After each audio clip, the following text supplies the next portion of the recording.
Hello, ladies and gentlemen. Welcome back to another episode of Easy XP, your one-stop shop for gaming news, info, discussion, and general gaming goodness. My name is Den, as always, and I will be your host for today's affair. Now, we've just got our normal formats in store for you today. We're going to go through some news, go to a game recommendation, a topic of the week, and then finish it up with a nice OC remix track to tide you over for the new week ahead. So let's get straight into it with the news. And the news is, it's not quite gaming related this week, but it's something I believe we really need to talk about. Software glitch leaves dozens of websites at risk. And on a lighter note, Nintendo dropped all the Super Smash Bros. Information you could ever dream of. Over the last week, it's been revealed that a programming bug in vital internet code has left dozens of high-profile websites at risk, endangering information from credit card details to passwords and account information. The exploit, known as Heartbleed, has gone unnoticed for 2 years, and all vulnerable sites have been vulnerable for the entire 2-year period. Heartbleed is derived from a simple flaw in the way a computer and a server establish a secure connection. Hold on to your hats, because this is about to get technical. Whenever a computer talks to a server, they periodically send back and forth what is known as a heartbeat, a little packet of information to ensure that both computers are still working. If the heartbeat goes out of sync, the computers know something has gone wrong and they stop trying to connect. The flaw arises in a simple error where the computers don't check how big the heartbeat is. XKCD explains it as simply as possible, so I'm going to use their example. If you're watching the YouTube video, I'll provide a link below and to that site, and it's a very good source to check if you want to know more about this. Say that you ask the computer to send you back the word dog if it's still running. Because the computer is stupid, you have to tell it that dog consists of 3 letters. It sends you back the word dog. You then ask the computer to send you back the word computer if it's still there, and tell it that computer has 8 letters in it. This is all well and good so far. However, what if you ask the computer to send you the word cat, but you lie and say that the word cat has 1,000 letters in it? Because the server is stupid and too willing to please you, what it does is send you back cat, but sees that it has 997 letters left to go to fill your request. Because it's a good computer and does whatever you tell it to, it takes the next 997 letters it has in its memory and sends it to you. The computer is then happy because it has successfully filled your request. These letters could be passwords, or account information, or browsing requests. Basically anything the server is thinking about. The real kicker is that the server is so stupid that it can't tell the difference between 3-letter words and no-letter words. So you can ask it to say nothing at all, but say that that nothing contains 1,000 letters, and it just sends you back the next 1,000 letters it has in its memory. You still with me? This lets people farm the server for information. They'll most likely get a lot of junk, but now and again they'll find something important. This is not necessarily video game related, but it is something that you should know about. There are several vulnerable sites, and I've picked some of the most prominent ones. So if you belong to any of these sites, then you should go back to them and change your account settings. Yahoo.com, Imgur.com, Flickr.com, OkCupid.com, SteamCommunity.com, which is the big one for us gamers, WeTransfer.com, USMagazine.com, and 500px.com. If you have any further concerns, you should check out some of this stuff for yourself and see if your or any of the sites you use are affected. On a positive note, this glaring security flaw was fixed to be perfectly secure in 6 lines of code. Now for our next article. On a much lighter note, I'm sure you'll agree. Nintendo drops all the Super Smash Bros. Information you could ever dream of. Last week, Nintendo dedicated one of their 40-minute Nintendo Directs to a wealth of Super Smash Bros. Information. There's far too much to share here, so I'll give you the condensed version. 3DS version releases mid-year, the Wii U version releases at the end of the year. Both versions run at 60 FPS, even the 3DS version, which will run at 60 FPS even with 3D turned on. New online mode for full fun and For Glory mode. The For Glory is a 1 vs 1, no item, sets of skill exclusively on Final Destination, and the online mode has been modified to include such variation as temporary bans. Charizard, Greninja, Yoshi, Zelda, Sheik, and Zero Suit Samus are all confirmed as playable characters, yet transformation attacks are gone. So Zelda and Sheik and Samus and Zero Suit Samus are all completely separate characters.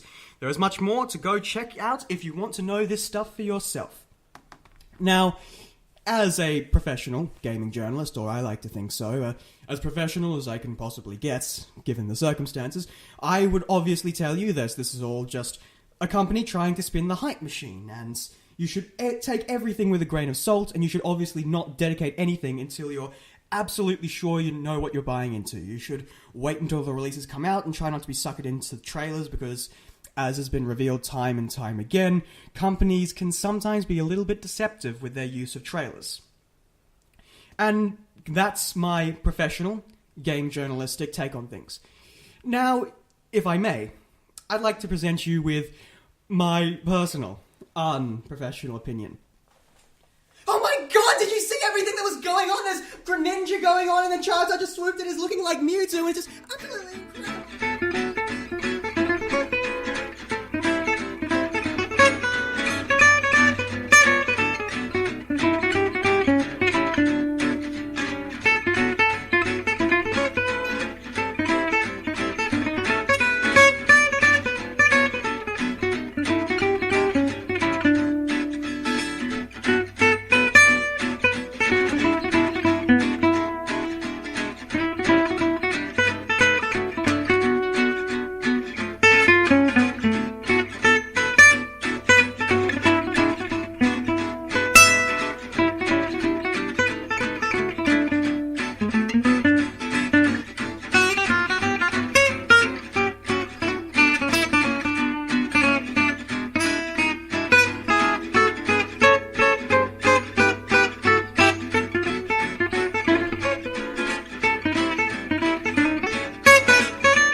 In his face, it totally looked like Mewtwo, and it's all going to be online next year! Sorry about that. Well, I think that just about does it for the news. You were listening to Gypsy Jazz by Adrian Holovati, and I have escaped the tyranny of the iPod's slow-scrolling title text, and I have actually written it down this time, as much more befits my situation. Moving on to my game recommendation for this week. Now, I'm very interested in the YouTube gaming community, and as such I go around a couple of websites, and I recently found one that's very interesting. It's by a bloke called Scott Manley, and it features a game that I really want to share with you today, and that game is Kerbal Space Program. Kerbal Space Program is a delightful little indie game where you build spaceships. And I don't mean sort of namby-pamby, futuristic, anti-gravity-induced, self-refueling starships you see in games like Mass Effect. No, I mean a multi-stage, one-way ticket to the stars, honest-to-goodness rocket ship.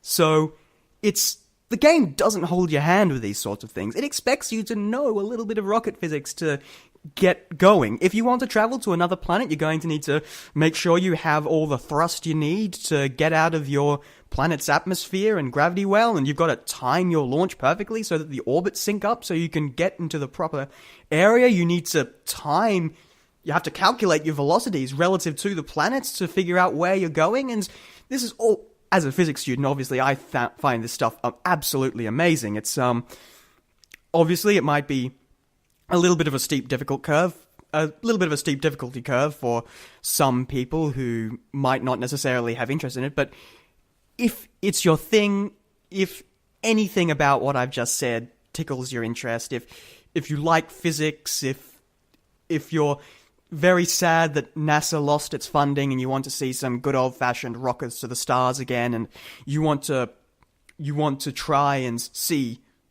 what you can do with this, as Kerbal Spacecraft itself says, how hard can rocket science be anyway? Now, the last track, as you probably obviously know, was a lovely little heartwarming piece called Gypsy Jazz based on Mario. It's jazzy, it's heartwarming, it's a nice, pleasant song for a cold and rainy Monday morning. And so, I'm going to take you to another song like that. Now, I am a sucker for mallet percussion, and so when I came across this one, which is a combination of live mallet percussion on some marimbas and a xylophone, and some popular Mario tunes, then I really couldn't resist. Now, I present to you Planes, Capes, and Turnips. Enjoy.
That was Planes, Capes and Turnips by Chris Lundberg, David Lindcog, Jackson Stevens, Kevin Matthews and Rose Martin, here on Easy XP on SURG FM. I am your host, Den, and we are now going into our topic of the week. Viewers who were here last week may remember that I was talking a little bit about technical specifications and the difference between graphics and aesthetics. And so that got me thinking. It got me on a sort of technical aspect route. And I realized that not many people know what goes into making our games tick. It's a very important part of knowing what you're getting into, and obviously as a member of the glorious gaming PC master race, as they say, I am in a very good position to give you information on some of these specifications. The one I've got in particular in mind, and the one that applies to everybody, and I mean everybody, even people who play on consoles, is, hell, even people who play on their phones. The thing that affects all games, no matter what, and a lot of other forms of media, is resolution and frame rate.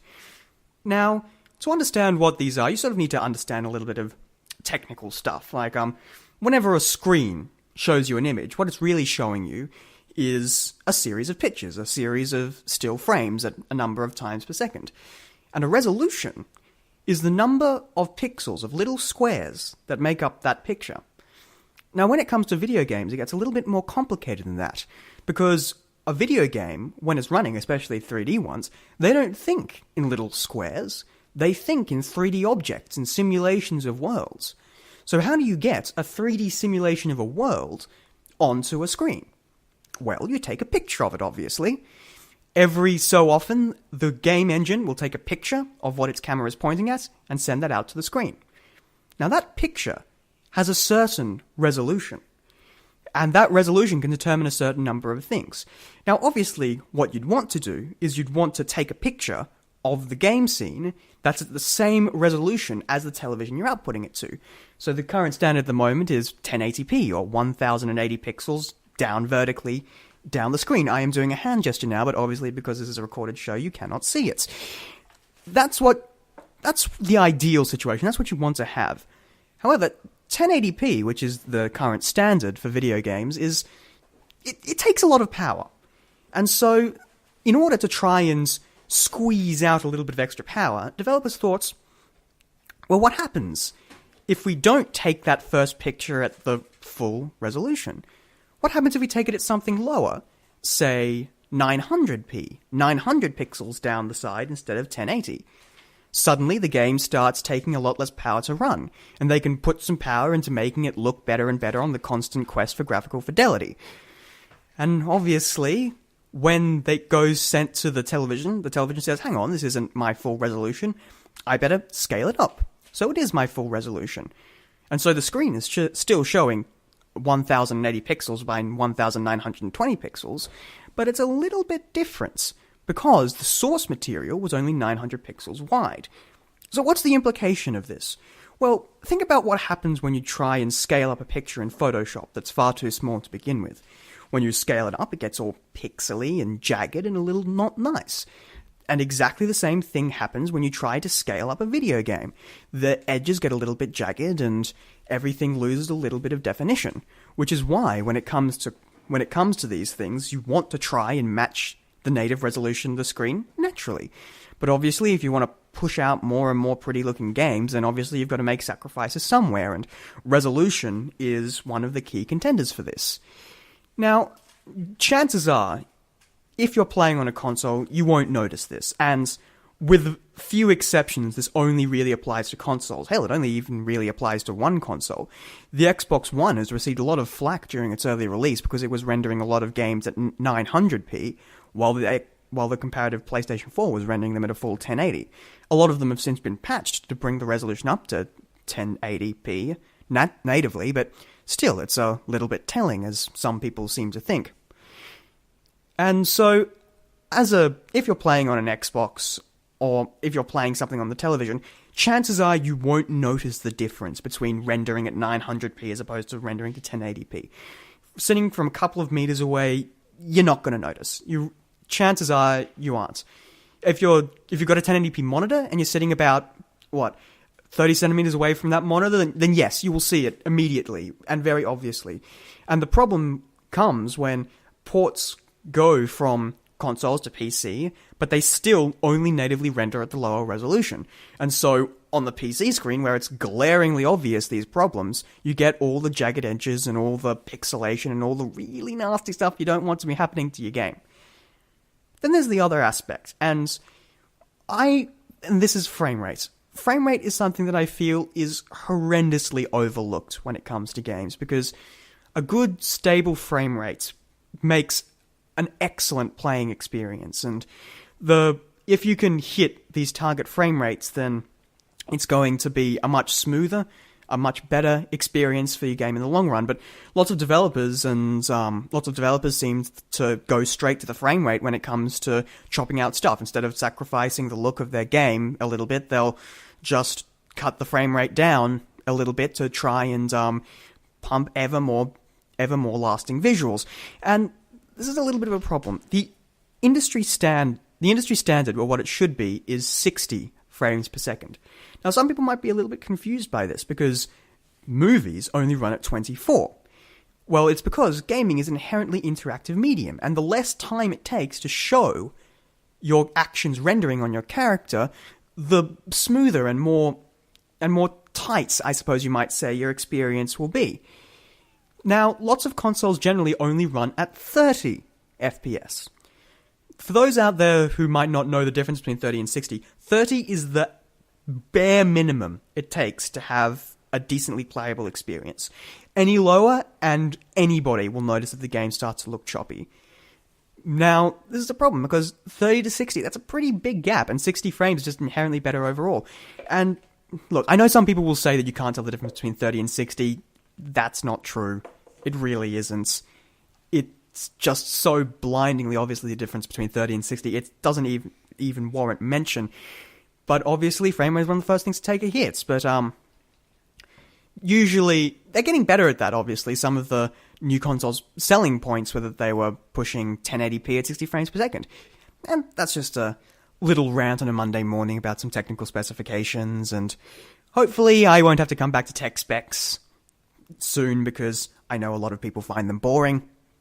But this is a gaming podcast, so you get what you pay for, as they say for, which in your case is absolutely nothing, so there you go. Now, it's getting that time again where it's time to wrap up, and the other presenters are sitting at their microphone tapping their fingers and looking at me with their little evil eyes, and so I think I'll call it quits here. As always, if you want to contact me or give me a discussion topic or a game to look at, or if you just want to yell at me at how plain wrong I am, then you can contact me at surgexp@gmail.com. That's surgexp@gmail.com. My name has been Den, I am your presenter, and as always, I will be leaving you with my game track of the week. Now, this is a lovely little track, something a little bit funky for your Monday mornings at 10:30. This is called Voodoo, Roots and Grog by a remixer named DigiDis, who has a lovely pseudonym as compared to the painstakingly ordinary names of the people who composed the last two songs I presented to you. And so this track is from Monkey Island. Keen-eared listeners will recognize it as LeChuck's theme from Monkey Island. And so I leave you now with Voodoo, Roots and Grog. My name is Den. You have been listening to Easy XP. Thank you for listening.